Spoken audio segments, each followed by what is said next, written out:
Harold, the CTO. CTO. Welcome. We're just driving laneless here on 083, the new Audi. Just testing it out. We're driving on the very sunny roads where usually the old model used to struggle with detecting the lane lines. As you can see, they're very washed out in the image. I don't know if you really see that. But yeah, the old model used to struggle quite a lot with this, so this is a good test, see how it's going. I thought we'd just take it for a drive. Hi everyone. Show everyone 083 is like on our local commute. Do a lane change here. Full end-to-end, let's go, someone said. Full end-to-end.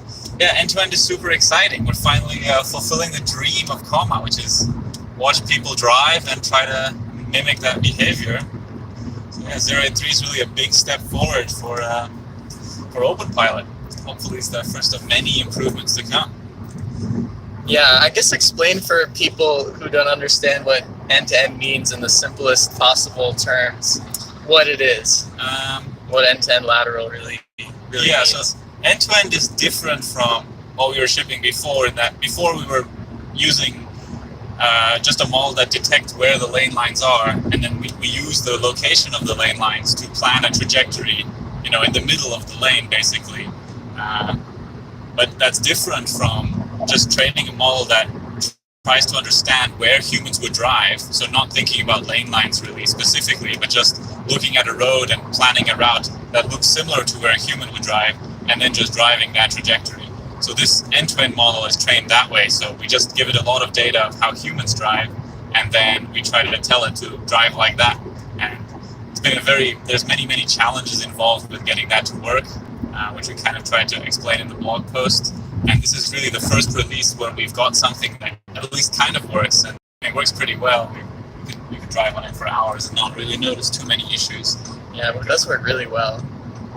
Especially, like you said, on roads like this where the old model would struggle with detecting the lanes or the lines because they're so washed out. It just seems to know exactly where to drive. Yeah, it doesn't suffer from these kind of classification bugs. So we use a segnet that just detects in the image where the lane lines are, and if there's any problems with that, and we have problems like that with tar lines or with washed out lane lines, then those will end up causing problems in the final model. But because this doesn't use segnets or anything to be trained, it's just training on how humans drive, it doesn't suffer from things like that. If it can see in the image things that humans would use on determining where to drive, then it should do fine, and it's not really that susceptible to these kind of bugs, which makes it much more robust in the long term. Yeah, it's super cool. Like, I know there's one spot on my commute where there's like a mispainted lane line that briefly comes like from the left lane line, and the lane line model would move over to the right because the lane line edge kind of is closer to the right, but then Laneless knows that humans wouldn't follow that little anomaly in the road. Yeah, exactly. It kind of helps with all those things, and also with other kind of lane-based things. Like in Europe, you have a lot of bike lanes on the road, basically, which you're allowed to drive on. But then the lane line model detects that as a lane line and tries to drive away from it, but then the rest of the road is too narrow. All these kind of nuanced things the laneless model deals much better with, which is really cool. It's just it's a much more better long-term strategy. But what's super exciting is that now we finally released an end-to-end model. We can just keep iterating on that and keep getting better. So that should hopefully the progress will keep going from here forward, because we've finally got this kind of full development loop locked in, because we think this should scale really well. Yeah, if someone wants to post this in the Discord, go ahead. That's usually what I do, but I'm on the street, so feel free to do that. Yeah, I don't know if anyone has any questions, or if you think, Chris, there's anything else that's worth trying to explain. Or... Yeah, know some people are asking about end-to-end longitudinal. Yeah, so that's the exciting thing now. I mean, we've been spending years on getting end-to-end lateral shipped. It's been a massive project, and we never really know how much more we had to do before we got to a point where it's kind of usable. But now that we're at this stage, this kind of frees up to do more things, because this is a project that was occupying most of our time. And end-to-end longitudinal is on that list. End-to-end longitudinal has some problems that aren't really true in lateral, which is like it's very sensitive to mistakes. If you brake very hard or accelerate very hard at the wrong time, it's kind of pretty uncomfortable. Whereas in lateral, you can still override and correct. So it's I think comfort is more important to get it right from the first time we ship it. But I think once we get to spend time on it, which will be very soon, I think we'll be able to make progress quickly. Hopefully we'll be able to get slowed down for turns, that kind of stuff pretty quickly. Yeah, it's going to be great. Some people ask what Audi is that? Oh, this is a Audi 2017 A3, I think. Prestige. Does it say Prestige anywhere? No. I don't know if it does, but it's pretty nice. It makes like turbo choo-choo sounds if you accelerate hard. It's kind of like a little go-kart car. Yes, it is cool. There's a little toilet paper on the road there. And another thing in 083 is like the massive Volkswagen MQB platform push. Thanks to Jason in the community, we have there's over 10 MQB vehicles added. So it's like a bunch of VWs, a Golf from 2014 to 2017, and it probably would work all the way up to now. MQB is all very similar, so all the cars are basically identical, just with some slight different tuning. Does it work on the SUVs and stuff too? Yeah. Oh, nice. The Passat or whatever it's called, it works on. Literally every VW it'll work on. Nice. So it's really easy to port if someone has a VW that isn't supported. Just join the Discord, join the Volkswagen channel, and probably someone can help you get it up and running. But it's very exciting now that Volkswagen has fingerprinting 2.0 that we can just easily detect what car you're driving.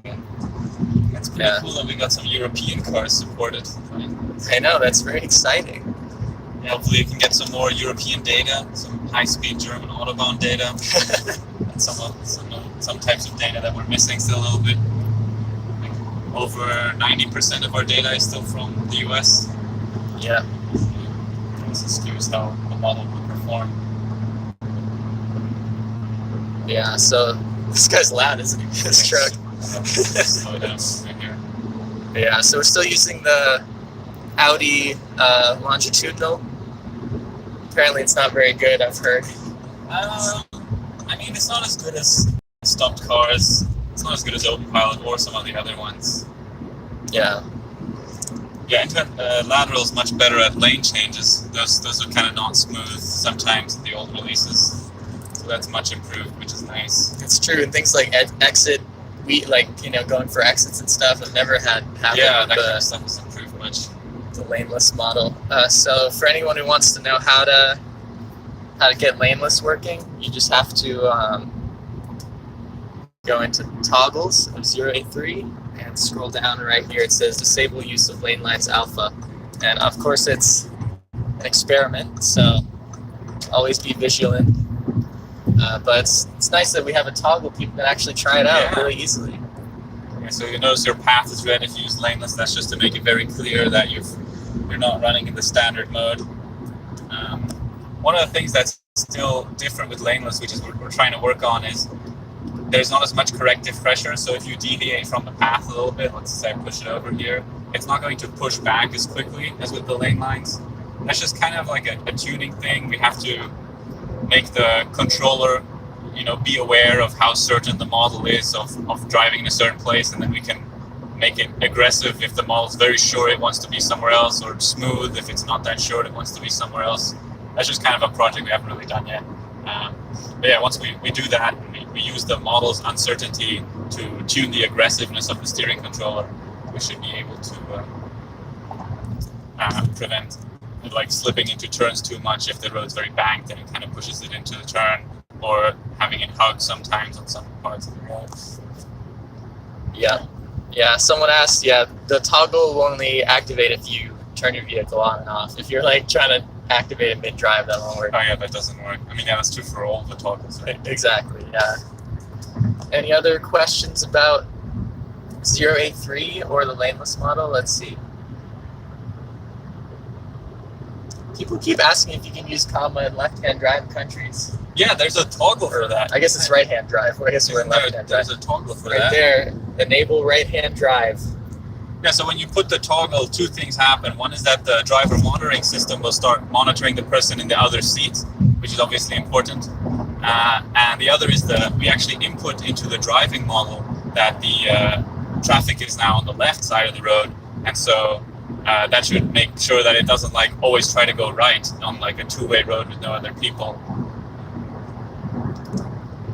Yeah, that's super cool. Someone asked, will Laneless replace the current model, or does it just adapt for situations without lanes? I guess.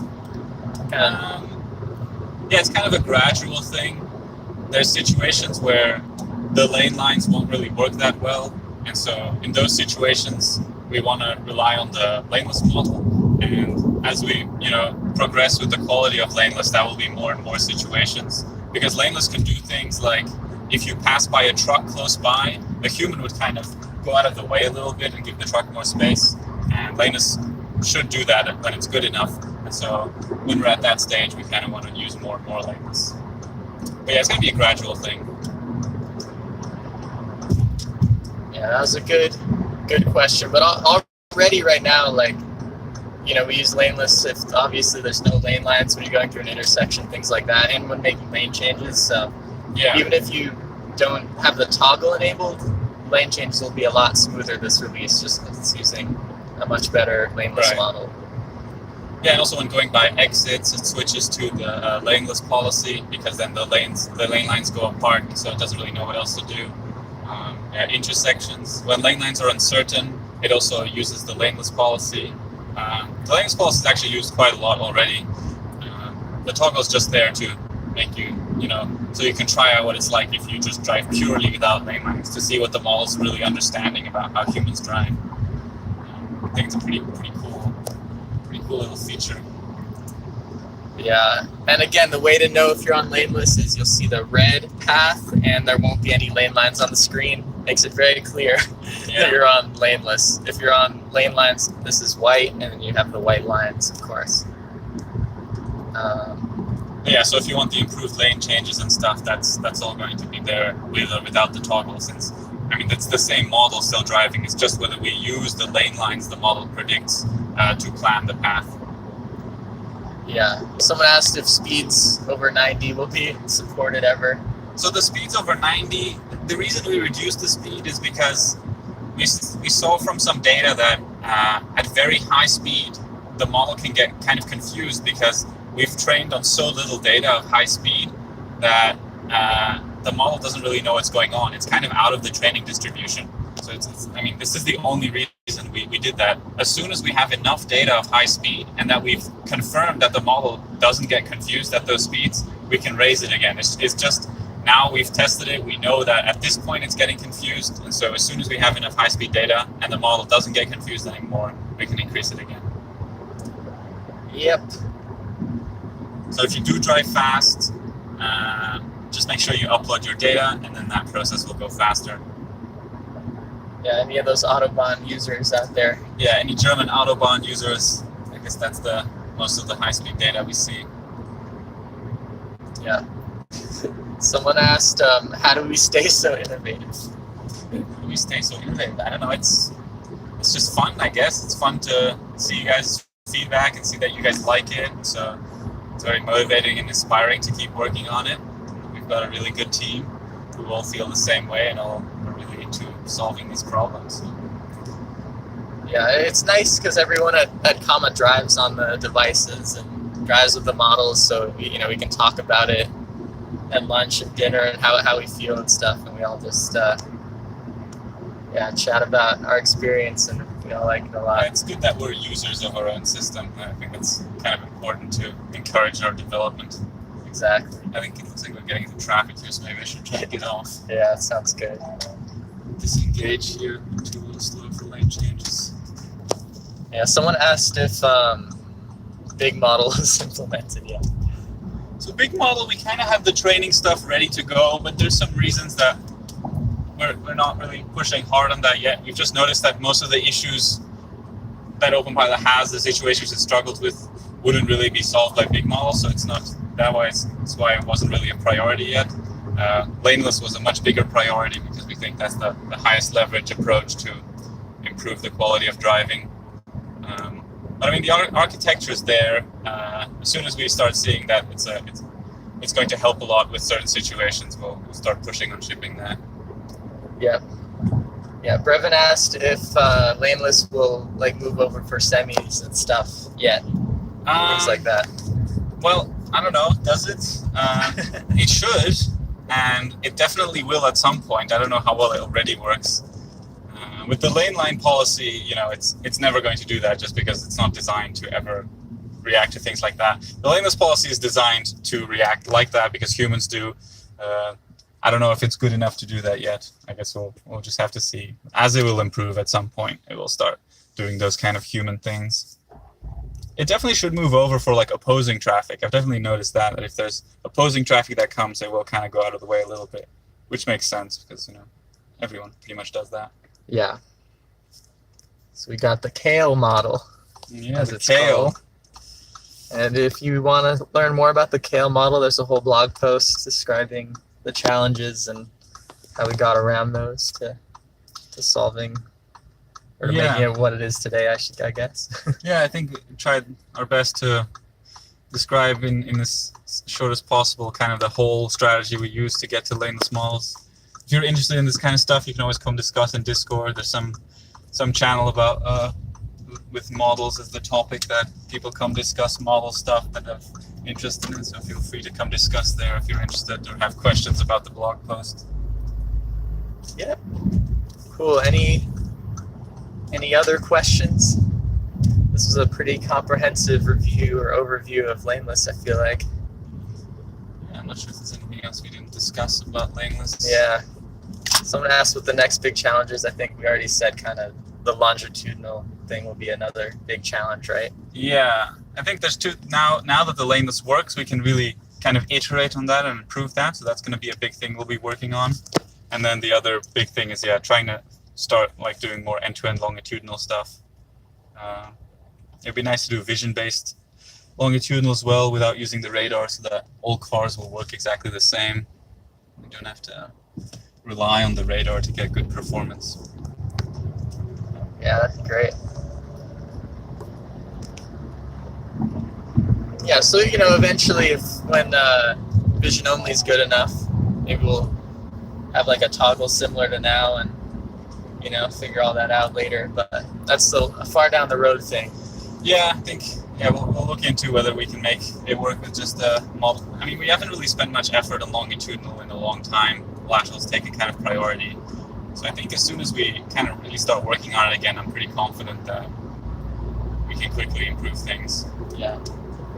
Slow down for turns would be really nice to get working. Oh yeah, that'd be huge. I think most of my disengagements are, coming off an exit or whatever, things like that. I mean, we've experimented with some kinds of slowdown for turn in the past, but it's always like, it doesn't work super well, and if it messes up, it's just really uncomfortable. If it slows down too much, you get really frustrated. The problem is you can't really help with the gas or brake with open power. You can override the steering, but not the gas or brake. So mistakes are very, kind of intolerable. They always lead to a disengagement. Yeah. Someone said my 2013 Golf works. Wait, really? Wow, nice. Oh, that's pretty cool. That's the cool thing with MQB is like, it's been the same for who knows how long, all the messages and everything. So, I mean, if you have like an old car that didn't even have lane keep assist, it's probably pretty easy to activate it as long as you already have, adaptive cruise on your car. It's pretty fascinating how some cars keep changing their APIs and systems, and Volkswagen's just been keeping it the same this whole time. Yeah. Pretty cool. Nice. Yeah, so here we're back. Yeah, this is really the type of road that the driving also has kind of struggled with. The lane lines can just be really hard to see because of the sun, because they're so washed out compared to the light gray road. So yeah, for our commute, laneless is definitely helping. Although the lane lines are also much better now in the new release, because we're using the new segnet that Comma Pencil people have helped create.